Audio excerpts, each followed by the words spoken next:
Hello guys, मैं हूं नितुरा सक्सेना।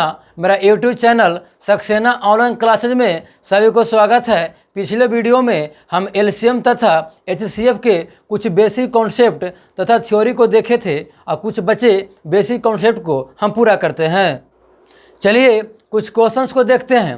कहता है कि 2, 4, 6, 8, 24 का एलसीएम और एचसीएफ ज्ञात करें। तो जब डायरेक्ट एलसीएम तथा एचसीएफ ज्ञात करना हो, तो प्रश्न में दिया हुआ सबसे बड़ा मान होगा जो एलसीएम होता है। लेकिन इसमें कंडीशन है कि जो सबसे बड़ा मान है वह प्रश्न में दिया हुआ सभी संख्या से पूर्णतः विभाजित होना चाहिए। तो देखिए 2, 4, 6, 8, 24 में सबसे बड़ा मान कितना है? 24। तो ध्यान देना 24 जो है प्रश्न में दिया हुआ सारे मान से विभाज्य है कि नहीं। 24 जो है 2 से भी पूर्णतः विभाजित है, 4 से भी है, 6 से भी है और 8 से भी है। तो इसका एलसीएम कितना हो जाएगा? 24 हो जाएगा। आप ध्यान दीजिए इसका एचसीएफ कितना हो जाएगा? 2, क्योंकि 2 जो है प्रश्न में दिया हुआ सभी संख्या को पूर्णतः विभाजित कर रही है। अब देखिए इसमें आइए, कहता 6, 12, 24, 48 का एलसीएम तथा एचसीएफ क्या होगा। तो हम जानते हैं कि जब डायरेक्ट एलसीएम तथा एचसीएफ ज्ञात करना हो तो प्रश्न में दिया हुआ सबसे बड़ा मान होगा जो एलसीएम होगा। लेकिन इसमें कंडीशन क्या होता है, जो सबसे बड़ा मान है वह प्रश्न में दिया हुआ सारे वैल्यू से पूर्णतः विभाजित होना चाहिए। तो 48 जो है 6 से भी पूर्णतः विभाजित है और 12 से भी पूर्णतः विभाजित है और 24 से भी पूर्णतः विभाजित है। इसीलिए इसका एलसीएम कितना हो जाएगा? 48 होगा। और इसका एचसीएफ कितना हो जाएगा? 6 हो जाएगा। जो 6 जो है सारे संख्याएं प्रश्न में दिया हुआ है उसको पूर्णतः विभाजित कर रही है, इसीलिए इसका एचसीएफ 6 होगा। देखिए अब अगला कहता है 6, 12, 18, 90 इसका एलसीएम और एचसीएफ क्या होगा। तो देखिए हम जानते हैं कि जब भी डायरेक्ट एलसीएम तथा एचसीएफ ज्ञात करना होता है तो प्रश्न का सबसे बड़ा मान होता है वह एलसीएम कहलाता है। लेकिन इसमें कंडीशन होता है कि जो सबसे बड़ा मान है वह प्रश्न में दिया हुआ सारे मान से वह विभाजित होना चाहिए। लेकिन जो 90 है वह 6 से पूर्णतः विभाजित है और 18 से भी पूर्णतः विभाजित है, लेकिन 12 से पूर्णतः विभाजित नहीं है। तो क्या करना है कि इसमें आगे गुना करना है, यानी कि 90 है तो 90 गुना 2 कितना हो जाएगा? 180। अब देखेंगे कि 180 जो है 12 से पूर्णतः विभाजित है कि नहीं है, तो है, यानी कि 180 जो है 12 से भी विभाजित है, 18 से भी विभाजित है और 6 से भी विभाजित है और 90 से भी विभाजित है। तो इसका एलसीएम कितना हो जाएगा? 180 हो जाएगा और इसका एचसीएफ कितना हो जाएगा? 6 हो जाएगा। इसको तब तक गुना करते रहना है जब तक कि प्रश्न में दिया हुआ सारे संख्याएं से पूर्णतः विभाजित न हो जाए। अगर 180 विभाजित नहीं होता तो 90 गुना 3 करते। अब देखिए अगला प्रश्न कहता है 10, 20, 50, 60 का एलसीएम तथा एचसीएफ क्या होगा। तो हम जानते हैं कि जब डायरेक्ट एलसीएम तथा एचसीएफ ज्ञात करना होता है तो प्रश्न में दिया हुआ जो सबसे बड़ा मान होता है वही एलसीएम कहलाता है। देखिए इसमें सबसे बड़ा मान कितना? 60 है। तो 60 जो है 10 से तो विभाजित है, 20 से भी विभाजित है, लेकिन 50 से पूर्णतः विभाजित नहीं है। तो हम जानते हैं कि अगर पूर्णतः विभाजित ना हो तो गुना करके देखेंगे। तो ध्यान दीजिए इसको यहाँ पे गुना कर देते हैं। यहाँ पे देखिए 60 है तो 60 गुना 2 कितना हो जाएगा? 120। लेकिन 120 जो है 50 से पूर्णतः विभाजित नहीं है। तो ध्यान दीजिए 60 गुना 3 कितना हो जाएगा? 180। ये भी 50 से विभाजित नहीं है। अब देखिए 60 गुना 4 कितना हो जाएगा? 240। ये भी पूर्णतः 50 से विभाजित नहीं है। अब ध्यान दीजिए 60 गुना 5 कितना हो जाएगा? 300। ये 50 से पूर्णतः विभाजित है। अब देखिए जो 300 आया वह 10 से भी विभाजित है, 20 से भी विभाजित है, 50 से भी विभाजित है और 60 से भी पूर्णतः विभाजित है। तो इसका एलसीएम कितना हो जाएगा? 300 हो जाएगा। अब देखिए और इसका एचसीएफ कितना हो जाएगा? 10 हो जाएगा। गुना तब तक करते जाना है जब तक कि प्रश्न में दी हुई सारे संख्याएं से पूर्णतः विभाजित ना हो जाए। और चलते हैं अगले क्वेश्चंस में। कहता है 2 के पावर 6 गुना, 3 के पावर 5 गुना, 5 के पावर 11 गुना, 7 के पावर 9, 3 के पावर 9 गुना, 5 के पावर 6 गुना, 7 के पावर 8 गुना, 11 के पावर 5 गुना, 13 के पावर 6 का एलसीएम तथा एचसीएफ ज्ञात करिए। देखिए कुछ रूल लिखे हैं यहाँ पे कि एलसीएम के सभी बेस को लिखें और अधिकतम पावर वाली संख्या एलसीएम कहलाती है। जब एलसीएम ज्ञात करना हो तो ए वाला रूल का प्रयोग करेंगे, और जब एचसीएफ ज्ञात करना हो तो ए वाला रूल का प्रयोग करेंगे। देखिए कहता है कि जब एचसीएफ ज्ञात करना हो तो जो बेस कॉमन हो उसे लिखें और न्यूनतम पावर वाली संख्या एचसीएफ कहलाती है। तो देखिए हम पहले ज्ञात करते हैं एलसीएम। क्या निकालेंगे? एलसीएम। तो देखिए एलसीएम का रूल होता है जितने सारे बेस है सारा को लिख देना। देखिए 2 है, 3 है, और फिर कितना है 5 है, 7 है, 11 है और 13 है। जितना सारे बेस है उसको हमने लिख दिया। उसके बाद क्या कहता है? एलसीएम के सभी बेस को लिखें और अधिकतम पावर वाली संख्या एलसीएम कहलाती है।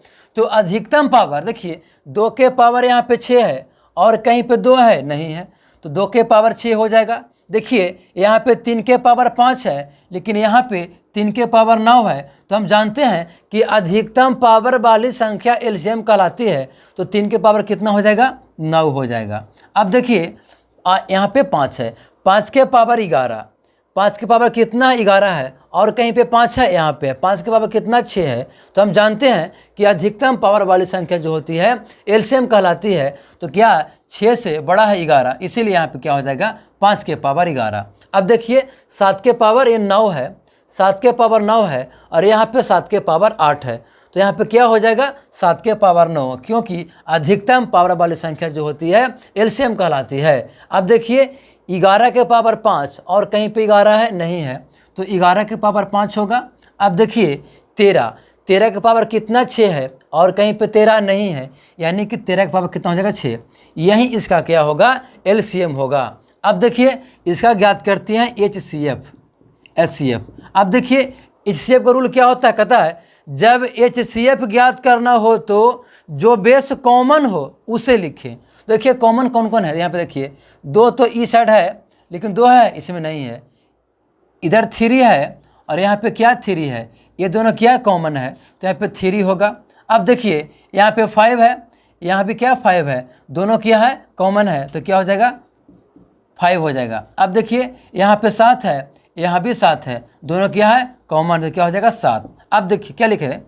जब एचसीएफ ज्ञात करना हो तो जो बेस कॉमन हो उसे लिखें और न्यूनतम पावर वाली संख्या एचसीएफ कहलाती है। न्यूनतम पावर देखिए यहाँ पे क्या है 3, 5 और 7, यही 3 है जो कॉमन है। अब इसका पावर को लिखना है तो न्यूनतम पावर लिखना है। अब देखिए 3 के पावर यहाँ पे 5 है और यहाँ पे 3 के पावर 9 है, तो दोनों में न्यूनतम पावर कौन है? 3 के पावर 5, तो यहाँ पे 3 के पावर 5 हो जाएगा। अब देखिए अब आता है 5 के पावर यहाँ पे 11 है और 5 के पावर 6 यहाँ पे है, तो दोनों में न्यूनतम पावर कौन है? 6 है, तो यहाँ पे 5 के पावर 6 हो जाएगा। अब देखिए 7 है, 7 के पावर 9 यहाँ पे है और यहाँ पे 7 के पावर 8 है, तो दोनों में न्यूनतम पावर कौन है? 7 के पावर 8 हो जाएगा, यानी 7 के पावर कितना हो जाएगा 8। ये इसका एलसीएम होगा और ये इसका एचसीएफ होगा। और चलते हैं अगले क्वेश्चंस में।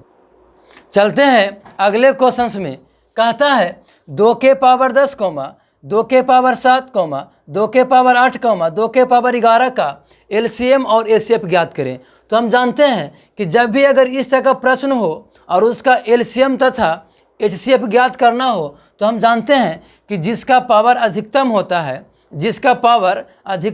है वह एलसीएम होता है और जिसका पावर न्यूनतम होता है वह एचसीएफ होता है। देखिए इसका एलसीएम ज्ञात करते हैं। एलसीएम देखिए किसका पावर अधिकतम है, यानी 11 जो है क्या है सबसे क्या है अधिक है, तो क्या हो जाएगा 2 के पावर क्या हो जाएगा 11, क्या हो जाएगा इसका एलसीएम। अब देखिए क्या ज्ञात करना है? एचसीएफ। अब ध्यान दीजिए हमको ज्ञात क्या करना है? एचसीएफ। तो हम जानते हैं कि जिसका पावर अधिकतम होता है वह एलसीएम होता है और जिसका पावर न्यूनतम होता है वह एचसीएफ होता है। तो ध्यान दें इस प्रश्न में किसका पावर न्यूनतम है, यानी 2 के पावर 7 जो है वह क्या न्यूनतम है, तो क्या हो जाएगा ये एचसीएफ हो जाएगा। अब देखिए अगले प्रश्न में चलते हैं, इसका भी वही एलसीएम ज्ञात करना है। तो हम जानते हैं कि जिसका पावर अधिकतम होता है वह एलसीएम होता है और जिसका पावर न्यूनतम होता है वह एचसीएफ होता है। तो देखिए 3 के पावर -7 है अब इस -9 है, -11 है और -14 है, तो अधिकतम कौन है? -7 है। तो इसका एलसीएम कितना हो जाएगा? 3 के पावर -7 हो जाएगा। अब देखिए HCF में चलिए, HCF में जिसका पावर न्यूनतम होता है वह HCF होता है। देखिए किसका पावर न्यूनतम है? -7 है, -9, -11 और -14, तो इसका पावर क्या न्यूनतम है? यानी 3 के पावर -14 क्या हो जाएगा? HCF हो जाएगा। अब देखिए ये जो प्रश्न है फैक्टोरियल में, फैक्टोरियल 10, फैक्टोरियल 24 और फैक्टोरियल 39 और फैक्टोरियल 26 कहता है इसका एलसीएम तथा HCF ज्ञात करें। तो सेम वही, जो मान फैक्टोरियल में अधिकतम हो, यानी कि जो मान फैक्टोरियल में अधिकतम हो वही क्या कहलाएगा? एलसीएम कहलाएगा। और जो मान फैक्टोरियल में न्यूनतम हो वह क्या कहलाएगा? HCF कहलाएगा। तो इसका एलसीएम क्या हो जाएगा? LCM कितना हो जाएगा? फैक्टोरियल 39। अब देखिए निकालना है HCF।